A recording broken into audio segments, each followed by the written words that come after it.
Fahad, phone सुन लो, कोई important call भी तो हो सकती है। इस नंबर से पहले कभी मुझे कॉल नहीं आई, शायद कोई गलती से कर रहा है। मैं ये नंबर पहचानता ही नहीं है। अच्छा, मैं तुम्हें ये प्रिंट आउट्स दिखाने आई थी। एमडी कह रहे थे कि आज मीटिंग में तुम दोनों ही क्लाइंट से मामला तय कर लेना। सुन लो।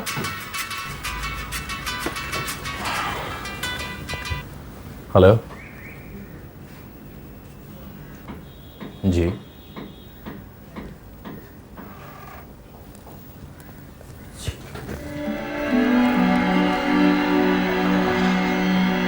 क्या क्या वाकई?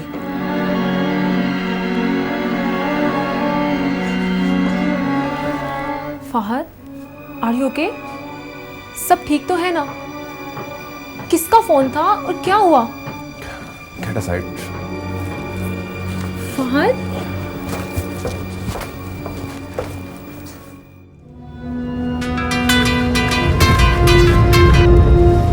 हेलो फाहद, तुम कहाँ हो? तुमने बताया ही नहीं कि किसका फोन था और तुम कहाँ जा रहे हो? किसी का नहीं, कहीं नहीं जा रहा, कुछ नहीं हुआ। फाहद, तुम मुझसे कुछ छुपा रहे हो ना? मुझे बहुत फिक्र हो रही है तुम्हारी। तुम बहुत परेशान लग रहे हो। सब खैरियत तो है ना? सिर्फ इतना तो बता दो। खैरियत? आई हैव नो आइडिया, जब जाऊंगा तो पता चलेगा मुझे।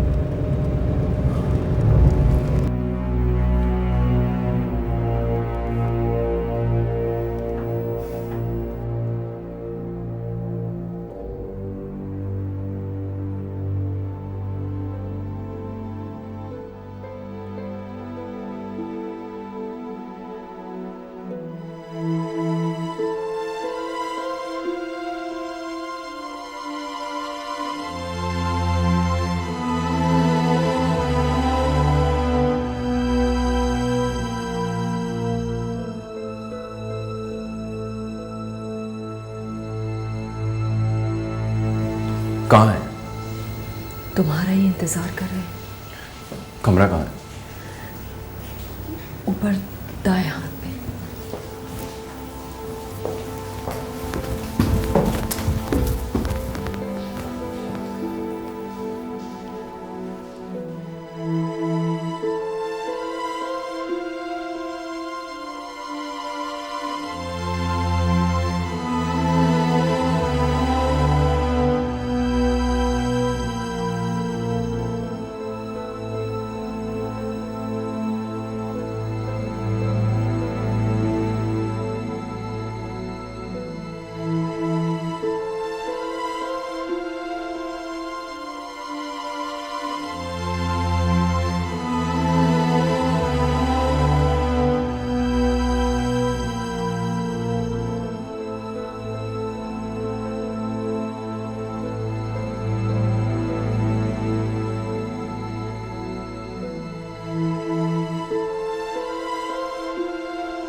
इसको सीधा सीधा करना, सीधा कर, सीधा, शाबाश।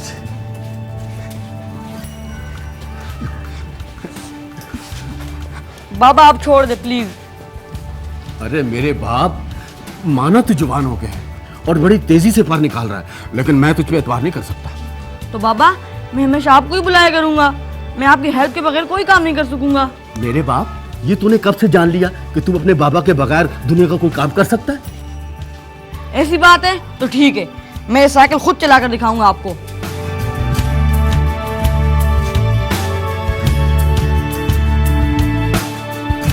अरे संभल के।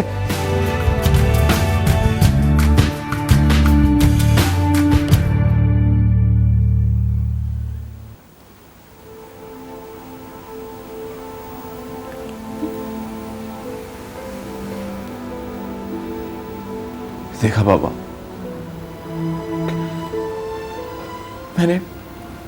मैंने खुद आपको अपने पैरों पर चल के दिखाया ना।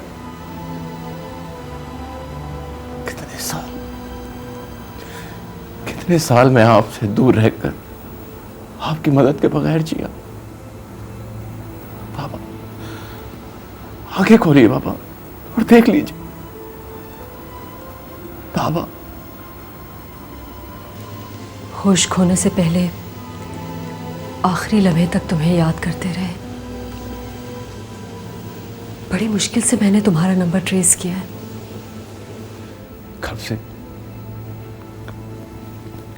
कब से सर? मेरा मतलब है, क्या हुआ इन्हें? पैरालाइज हुए तो 1 साल हो गया है। कई महीने हॉस्पिटलाइज्ड रहे हैं, मगर अब डॉक्टर्स ने जवाब दे दिया। उनका कहना है कि दुआ करें कि मुश्किल आसान हो। अच्छा हुआ तुम आ गए। मैंने इनकी तीमारदारी की अपनी तरफ से पूरी कोशिश की है, मगर क्या ही अच्छा हो कि जब आंखें खोले तो सामने तुम्हें पाए। तुम्हारे अलावा इनका और है ही कौन?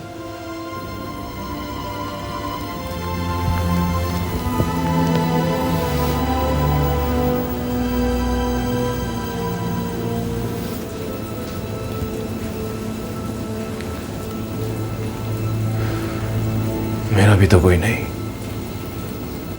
तभी एक ही शहर में रहते हुए इतने साल गुजार दिए तुमने। अब देखने आए हो अपने बाप को?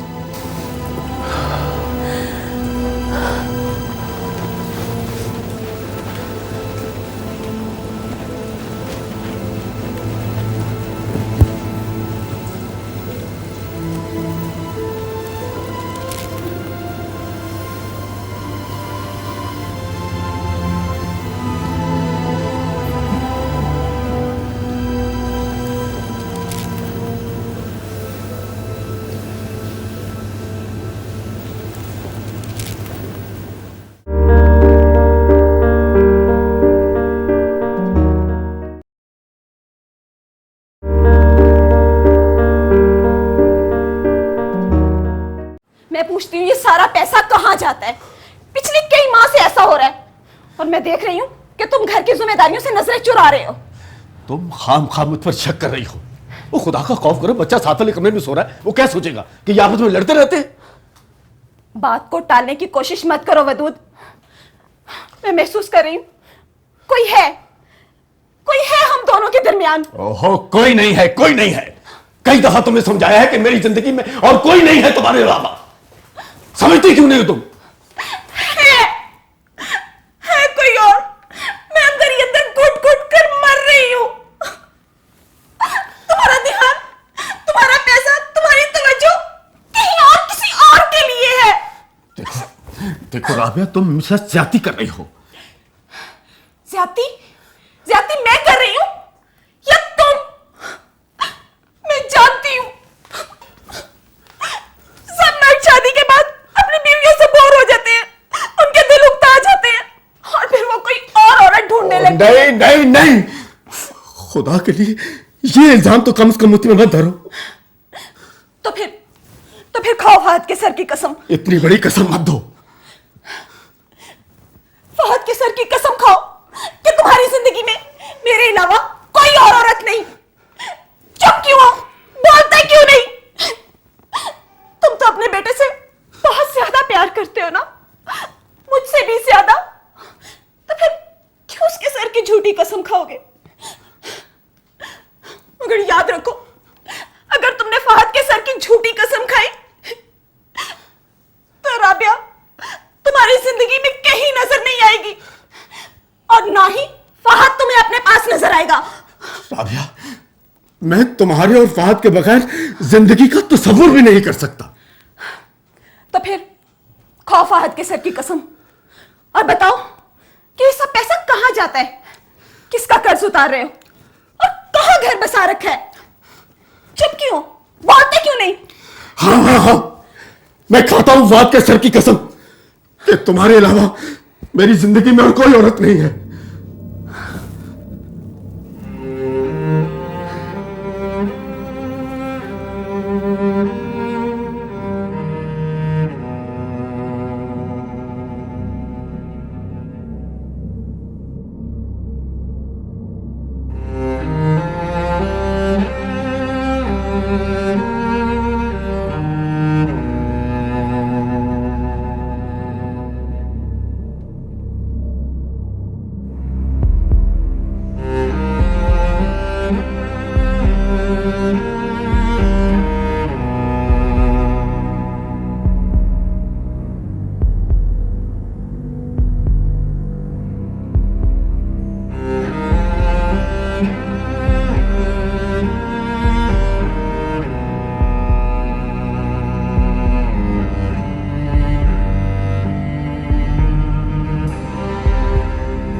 बाबा को देखने।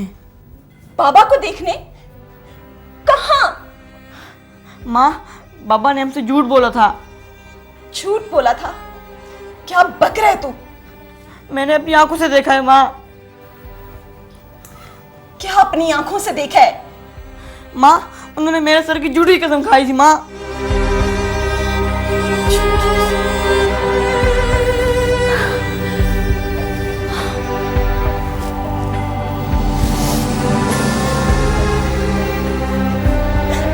मेरी जान,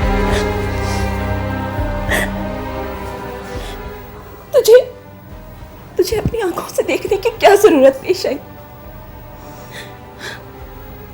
तो क्या जाने औरत का दिल कितना मासूम होता है, जितना जितना तू जिस औरत से उसका शौहर मुंह मोड़ लेता है, उसके सीने में टूटा हुआ दिल धड़कता है। हाँ, टूटा हुआ दिल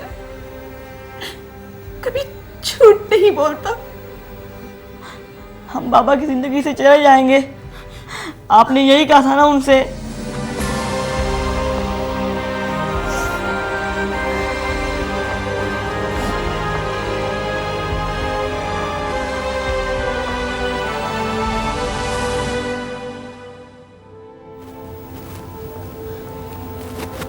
बाबा, आंखें खोलो बाबा। मैं फहद। बाबा, तू बदमाश, कितना बड़ा हो गया है तू मेरे बाप। बाबा, आप ठीक हो जाओगे। ठीक हो गया हूं, तेरे आने से ठीक ही हो गया हूं। बाबा, मुझे माफ कर दो। मैं इतने सालों से आपसे मिला तक नहीं, आज मिला हूं वो भी आपकी बीमारी में। चल शुक्र कर, मेरी मौत की इत्तला नहीं मिली तुझे। कैसी बातें कर रहे हो बाबा? अल्लाह न करे आपको कुछ हो। बदमाश, बेईमानी करता है मेरे साथ। तू तो मेरी फातिहा भी पढ़ चुका होगा। तेरा बाबा तो मर चुका तेरे लिए परसों पहले। तूने मेरी राबिया मुझसे छीन ली। तू उसे भगा ले गया। खैर, अब तो मैं उससे उधर मिलने वाला हूं। शायद वो मेरा इंतजार कर रही हो। बाबा, हम अभी आखिरी दम तक आपको नहीं बुला सके थे। मुझे या मेरे लगाए हुए जख्म को? मैंने बहुत कुछ बुरा किया था ना, इसीलिए वो रूठ कर चली गई और साथ तुझे भी ले गई। बाबा, भूल जाओ इन बातों को। अब मैं आगे आऊं ना, अब मैं आपको नहीं जाने दूंगा। चल, झूठा रो रो रो न खेल मेरे साथ। तुझे मेरा ख्याल होता ना तो इतने बरस तो मुझसे बेखबर न रहता। ये तो मैंने तुझे याद किया बहुत ज्यादा। जानता है क्यों? मुझे कुछ नहीं जानना। मैं सिर्फ इतना बताना चाहता हूं कि अब आप और मैं दोनों इकट्ठे रहेंगे, एक साथ, हमेशा। बेईमान, तुझे जवान हो तो नहीं देख सका, अब आया है तो पूरा जवान होकर आया है। बात सुन, तूने अपनी माँ का साथ दिया था ना? हाँ, माँ तो माँ होती है।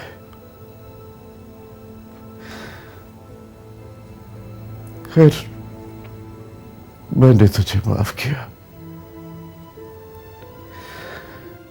वैसे तेरा जुर्म माफ करने वाला नहीं। मैंने तो राबिया को भी माफ कर दिया था।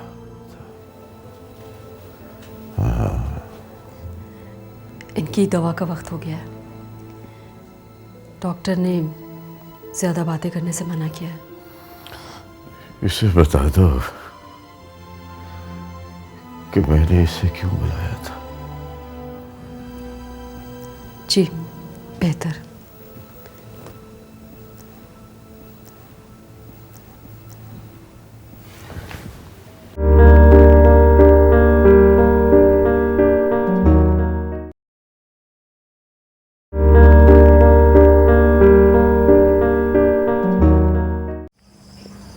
तुम्हारे वालिद?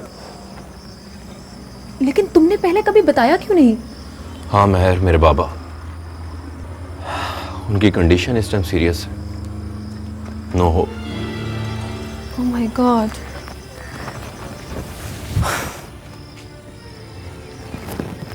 Very sorry. लेकिन तुमने पहले कभी जिक्र ही नहीं किया। मैं तो समझी थी कि शायद वो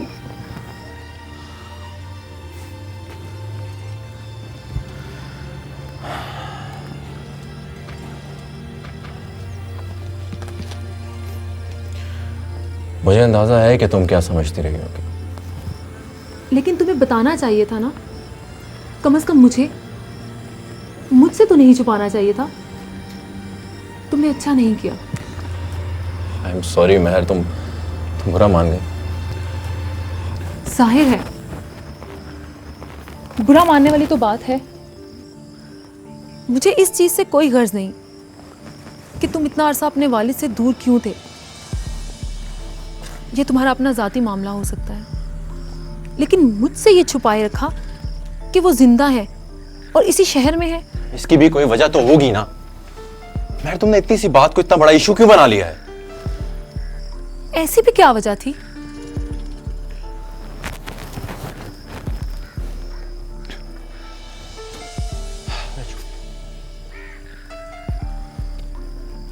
महर, जब मैं बहुत छोटा था तो मेरी मामा और पापा की सेपरेशन हो गई थी। मैं मामा के साथ चला गया और उसके बाद कभी भी हमने बाबा की तरफ पलट कर नहीं देखा। क्या तुम्हें अपने बाबा से इतनी नफरत है? पता नहीं महर, इसे मोहब्बत का नाम दूं या नफरत का। क्या मतलब? अगर मुझे बाबा से नफरत होती तो उनसे बिछड़ जाने का दुख सारी उम्र मेरे साथ ना रहता। काश मुझे उनसे नफरत होती। देखो महर, मैं एक ऐसा बच्चा था जो अपने मामा और बाबा के दरमियान बढ़कर रह गया था। मेरी मामा अकेली थी, मुझे उन पर तरस आता था।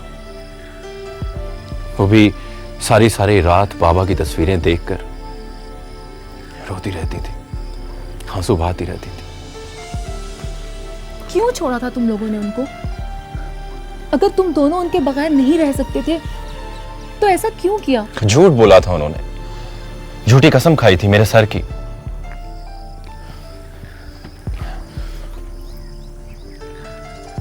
क्या देख रही हो? देख रही हूं कि तुम तो किसी से भी नफरत नहीं कर सकते। तुम्हें अपने बाप को छोड़ने का गिल्ट है और यही वजह है कि तुम्हारी सोच पर एक बहुत बड़ा बोझ है। तो तुम मुझे बताओ ना, मुझे क्या करना चाहिए? अभी भी कुछ नहीं बिगड़ा है फहद। अगर डॉक्टर्स कहते हैं कि तुम्हारे बाबा के बचने की कोई उम्मीद नहीं, तो फिर भी तुम उन्हें जिंदगी की तरफ ला सकते हो।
जी डॉक्टर साहब।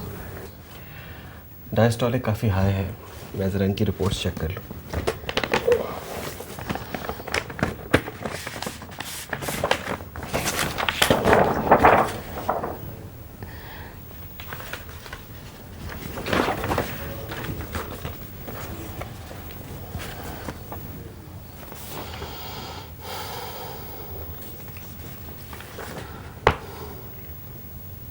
डायलिसिस करना पड़ेगा।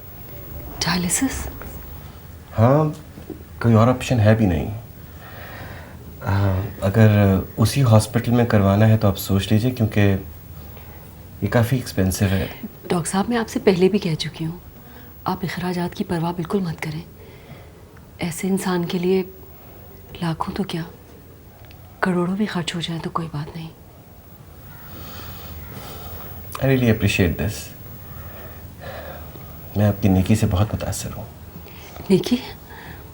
इसमें तो कोई नेकी की बात नहीं है डॉक्टर साहब। आप जानते नहीं हैं आपका मरीज कितना नेक इंसान था। ओह गॉड, ये मेरे मुंह से क्या निकल गया? था नहीं, है।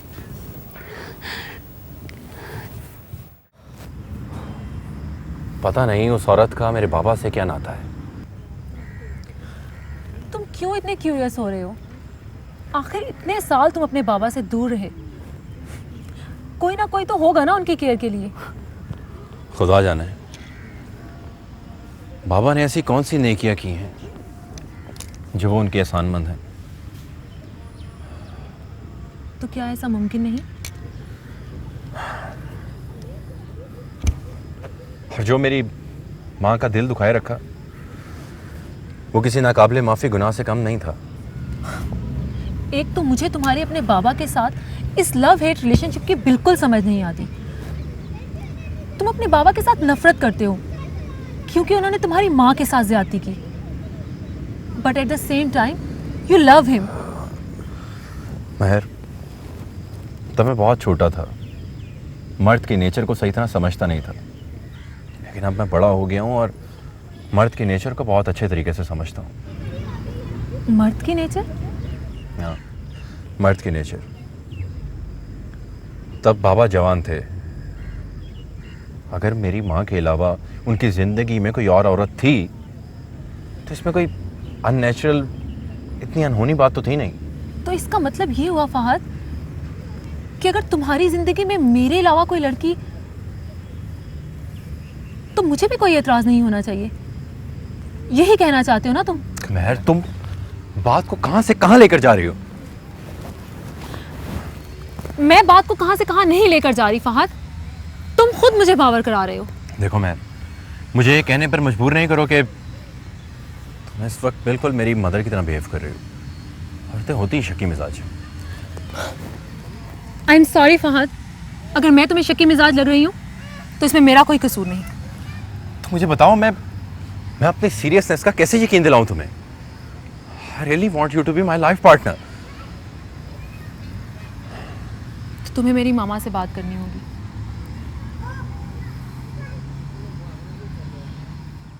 तो क्या मेरा हक नहीं है? तुम्हारा हक भी है और फ़र्ज़ भी है, मगर उनके इलाज पे जो भी खर्चा आएगा वो कोई और नहीं उठाएगा। मैं जानती हूँ तुम क्या पूछना चाहते हो, यही ना कि मैं कौन हूँ। मेरे पास तुम्हारे जहन में उठने वाले हर सवाल का जवाब है, पर सॉरी, मैं इसकी वजाहत करना ज़रूरी नहीं समझती।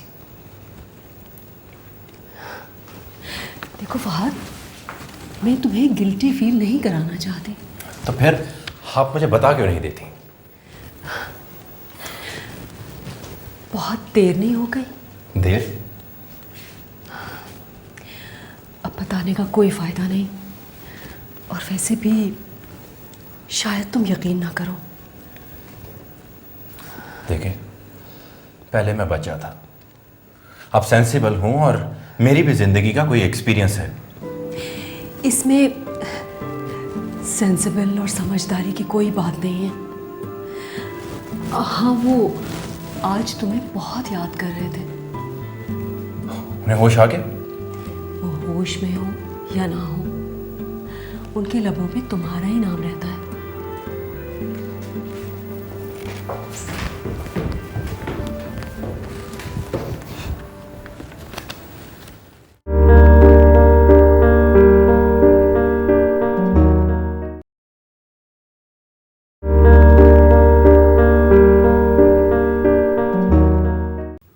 बदमाश, तो फिर देर क्यों लगा रहा है? ला के मिला ना मुझे उससे। बाबा, पहले उसकी मामा से मिलना होगा। तो जाना उसके घर। काश मैं चल सकता तो मैं जाता, और अगर उसकी माना मानती ना तो मैं उसकी लड़की को उठा लाता तेरे लिए। बाबा, शायद इसकी जरूरत ना पड़े, उसकी मामा खुद ही मान जाएगी।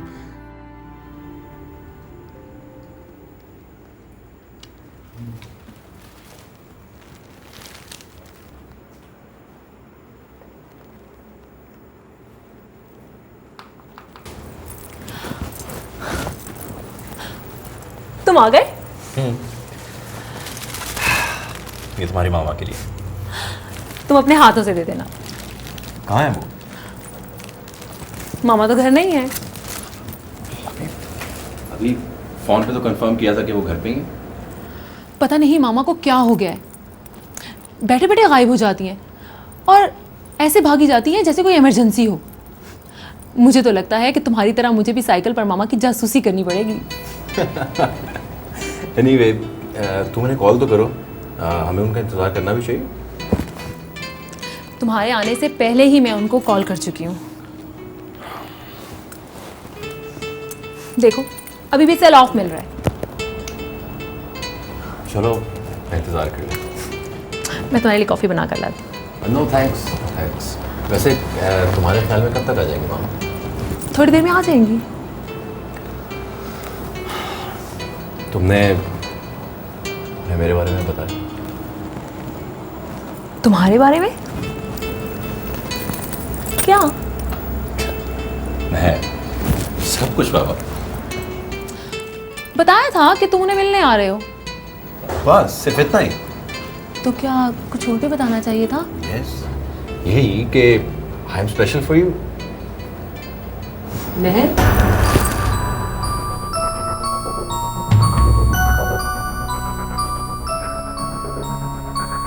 मामा, ये फहद है। मैं ब्लड रिपोर्ट लेने आई थी। इस वक्त इमरजेंसी है, मुझे जाना है। इमरजेंसी? हाँ, मैंने तुम्हें मैसेज किया था। महर, ये मामा है तुम्हारे? क्या तुम मामा को जानते हो पहले से? महर, मुझे जल्दी है, मुझे जाना होगा। I don't have time. लेकिन फहद बताओ तो। फिर मिलते हैं। फहद हुआ Bye. क्या मुझे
का एक ही सहारा, मेरा बच्चा मार दिया। मैंने नहीं मारा। मार दिया मेरा बच्चा, तुमने अंधे हो क्या? मैंने नहीं मारा आंटी।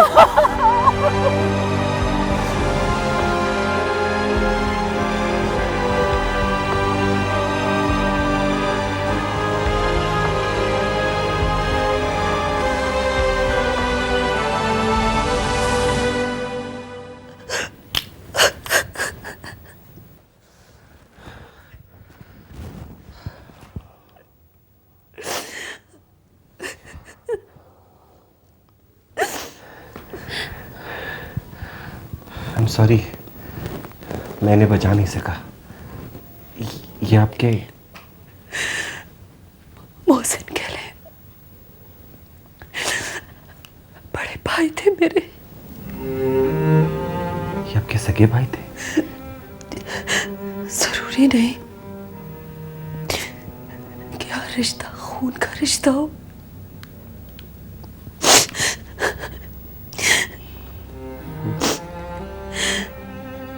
जिससे खून का रिश्ता था वो तब था, अब है।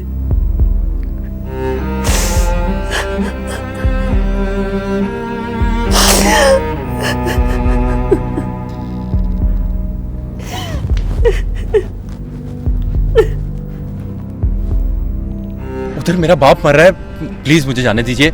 मैं हर किस्म की जवाबदेही के लिए तैयार हूँ। मेरी जिंदगी का सहारा, मेरा सब कुछ छीन के डाल दिया मेरे बच्चे को। इसको अपने बाप की पड़ी हुई है। माँ इतना शोर क्यों मचा रही है? एम्बुलेंस आ रही है, दुआ करो तुम्हारा बच्चा बच जाए। सर आप ये मेरा कार्ड रख लें सर। मैं थाने खुद हाजिर हो जाऊंगा। आप प्लीज मुझे एक बार अपने बाप को देख लेने दीजिए, please sir, please. I am sorry sir, जब तक हम अपनी कार्रवाई मुकम्मल ना कर लें आप नहीं जा सकते। I am sorry.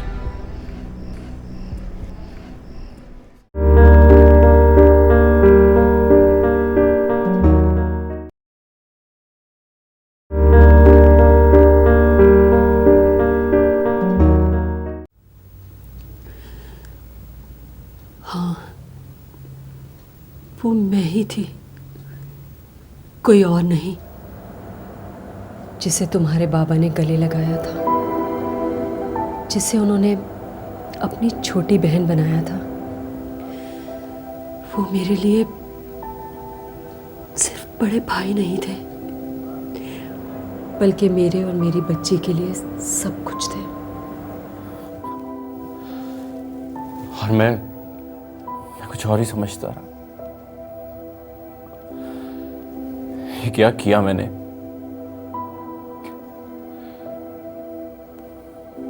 मामा को भी बाबा का नहीं पता चला।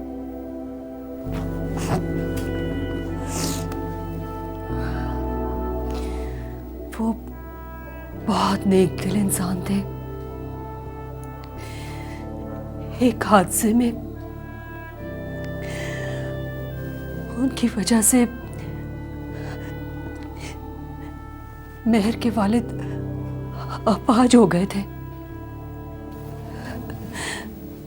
फतूद साहब ने मुझे अपनी बहन बना लिया और मेरी और मेरी होने वाली औलाद की जिम्मेदारी अपने सर उठाने का तहैया कर लिया। वो खुद को मेरे शौहर की मोहताजी का जिम्मेदार समझते थे। पापा, आपने हमें सब कुछ बताया क्यों नहीं? शायद तुम्हारी वालदा यकीन ना करती और उन्हें इजाजत ना देती कि वो अपनी कमाई का एक हिस्सा किसी हकदार के लिए निकाल सकते। और हाँ, तुम्हें याद है एक दिन तुम्हारे बाबा ने तुम्हें बताना चाहा था कि उन्होंने मेरी मदद से तुम्हें यहाँ क्यों बुलाया था। क्यों? तुम्हारे लिए तो ये खबर होगी कि मैं मेहर की मां हूं, मगर मुझे तुम्हारी और मेहर की दोस्ती का बहुत पहले से पता था। मेहर भी ये नहीं जानती थी कि मैं तुम्हारे वालिद की तीमारदारी कर रही हूं और मैं किसी से ये शेयर नहीं करना चाहती थी। अब तुम्हारे वालिद की वसीयत के मुताबिक सारी जायदाद और बैंक बैलेंस तो अब तुम्हारे नाम है और ये ज्वेलरी, खास तौर से ये अंगूठी, उनको पता नहीं था कि उनकी होने वाली बहू मेरी बेटी है। उनकी ख्वाहिश थी कि वो ये अंगूठी तुम्हारी मंगेतर को अपने हाथों से पहनाए।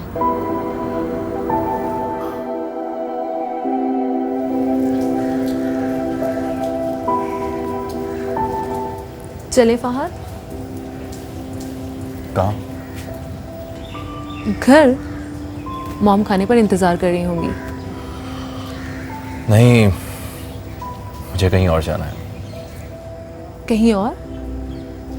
कहाँ? एक माँ है जो मेरा इंतजार कर रही होगी। तुम्हारा इंतजार? उसका बच्चा, उसकी जिंदगी का वाहिद सहारा मेरी वजह से हादसे में अपाहिज हो गया। मुझे उसका सहारा बनना।